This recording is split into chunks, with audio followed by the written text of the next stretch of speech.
Welcome once again. तो आज हम लोग बात करने जा रहे हैं इकोनॉमिक्स के बारे में। ठीक है, तो सबसे पहले इसमें देख लेते हैं कंटेंट का डिस्ट्रीब्यूशन किस तरह से है। तो सबसे पहली चीज़ देखो, यहाँ पे तीन ओवरऑल अगर मेजर डिस्ट्रीब्यूशन अगर हम लोग देखें टोटल, तो मेजर पोर्शन जो है वो स्टैटिक का है, मतलब लगभग 70% इकोनॉमिक्स के जो कॉन्सेप्ट हैं स्टैटिक हैं।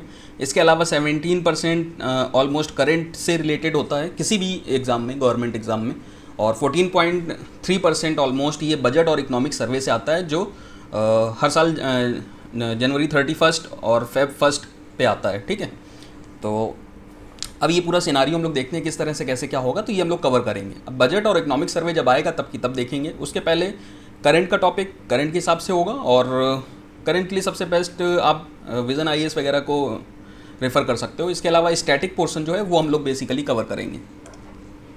तो स्टैटिक पोर्शन में अगर आप कंटेंट देखो तो हमारे पास ये सीक्वेंस है। कौन कौन से मेजर जो चैप्टर्स हैं जिनमें सबसे ज़्यादा पूछा जाता है किसी भी गवर्नमेंट एग्ज़ाम में।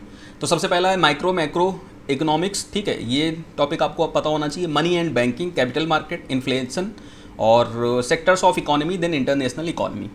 ठीक है, अब हमारा अप्रोच क्या होना चाहिए इकोनॉमिक्स को पढ़ने का। तो सबसे पहले देखो, सबसे पहले आप स्टडी करोगे सबसे पहले माइक्रो इकोनॉमिक्स।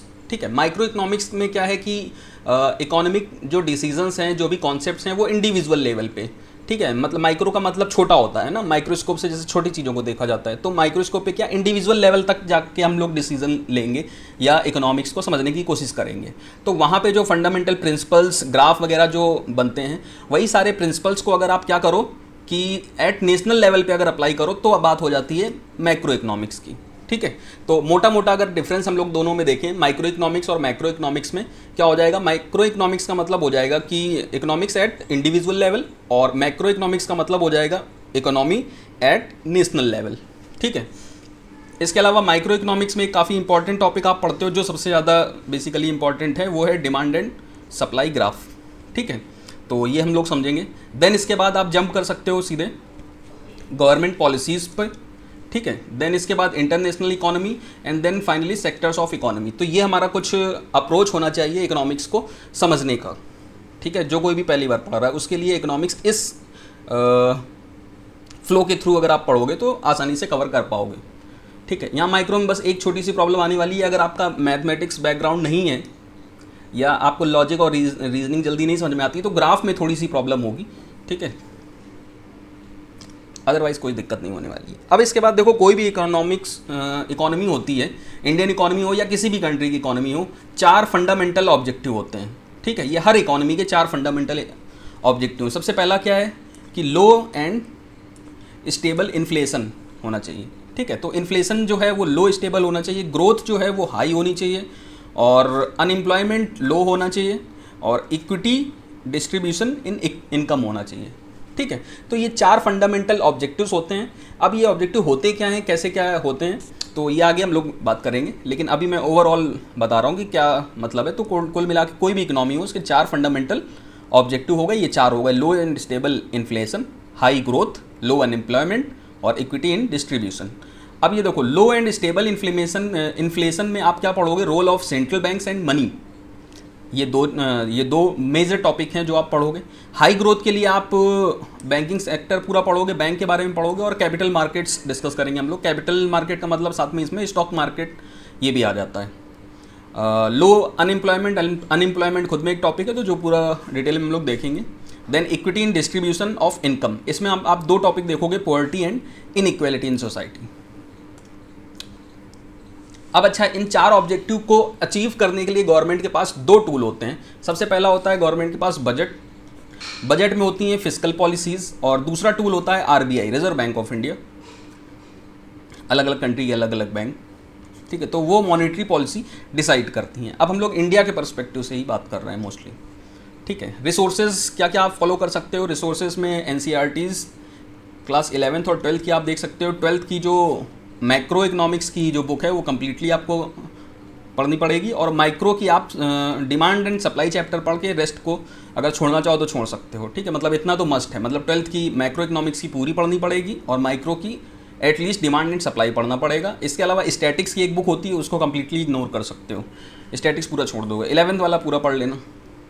देन इसके अलावा रिसोर्सेज आपके पास मुरनाल के नोट्स आप फॉलो कर सकते हो।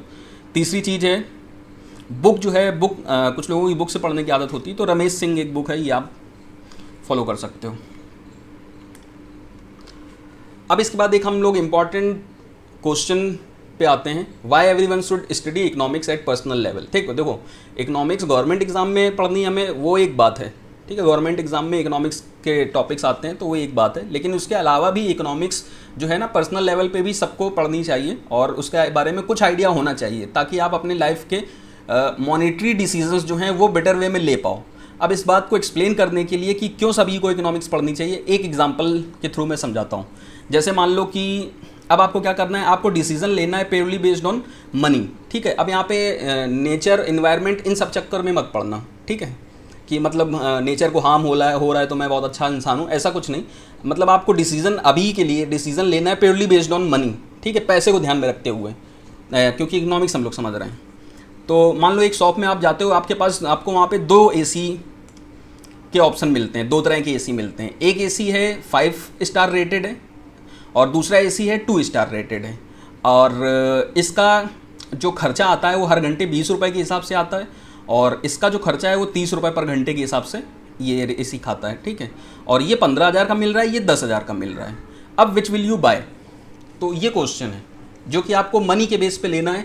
ये नहीं बोलना है कि 5 स्टार रेटेड है, नेचर को कम हार्म करेगा तो मैं ये वाला लूँगा। ठीक है, इस फैक्टर को अभी के लिए आप इग्नोर करोगे कि 2 स्टार है तो ये नेचर को ज़्यादा हार्म करेगा, ज़्यादा CFC गैस निकलेगी, तो ये वाला नहीं लूँगा। ये फैक्टर हटा के सिर्फ मनी के बेस पे कौन सा आपके लिए ज़्यादा किफ़ायती होगा, 5 स्टार रेटेड या 2 स्टार रेटेड। 2 AC हैं 20 रुपये पर घंटे के हिसाब से, ये 30 रुपये पर घंटे के हिसाब से, प्राइस इसका 15,000, इसका 10,000 है। ठीक है, तो अब हम लोग देखते हैं सबसे पहला सिनारियो। अब यहाँ पे एक सिनारियो बनता है रन्स फॉर 100 आवर्स। मान लो कि तुमने AC लिया, एक सिनारियो मैंने बना लिया कि मान लो 100 घंटे चल रहा है। तो अब अगर हम लोग पहली AC के हिसाब से देखें तो पहली AC देखो कितने की थी, 15,000 की थी, ये उसका फिक्स प्राइस हो गया, और 15,000 प्लस 20 रुपये घंटे के हिसाब से चल रही थी, तो 20 × 100 आवर्स, ये इसके टोटल कितने आ गए, ये 2,000 रुपये और ये हो गए 17,000 रुपये। तो ये AC 100 घंटे अगर आपका टारगेट था, मान लो शॉर्ट टर्म के लिए आपको चलाना था, AC चाहिए था, तो 17,000 रुपये इसका खर्चा आ गया। दूसरा है आपके पास इसका फिक्स चार्ज था 20 वाली का, 2 स्टार रेटिंग वाली का 10,000, और 30 रुपये के हिसाब से ये आपको मिली थी।